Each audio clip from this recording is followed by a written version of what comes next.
ఓం గం గణపతయే నమః.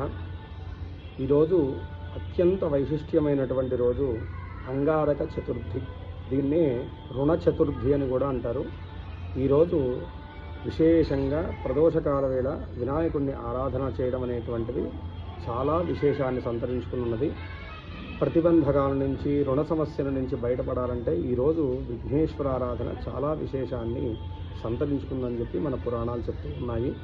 ఈ యొక్క అంగారక చతుర్థి రోజు ఉపవాసం ఉండి పొద్దునంతా కూడాను ప్రదోషకాల వేళ విఘ్నేశ్వరుణ్ణి ఎర్రపూలతోటి, సింధూరముతోటి, అలాగే నువ్వుల లడ్డూను సమర్పించి ఎవరైతే కనుక అర్చన చేస్తారో వారికి భూ వివాదాలు కానీ, కోర్టు సమస్యలు కానీ, అలాగే కుటుంబపరమైనటువంటి ప్రతిబంధకాలు కానీ ఏవైతే పట్టి పీడిస్తున్నాయో ఆ యొక్క రుణ సమస్యల నుంచి అన్నిటి నుంచి కూడాను విముక్తి కలిగిస్తుంది అని చెప్పేసి మనకి గణేశ పురాణంలో సుస్పష్టంగా చెప్పబడింది.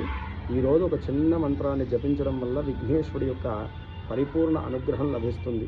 ఏమిటా మంత్రం అంటే కనుక ఓం నమో భగవతే సంకష్టహర మహాగణాధిపతయే మమ రుణం దారిద్ర్యం నివారయ అనేటువంటి ఈ చిన్న మంత్రాన్ని యథాశక్తిగా ఈరోజు జపించడం వల్ల విఘ్నేశ్వరుడి యొక్క అనుగ్రహం లభించి సకల రుణబాధలు, శత్రుబాధలు, సమస్యలన్నీ కూడా నివృత్తి పొందుతాయి.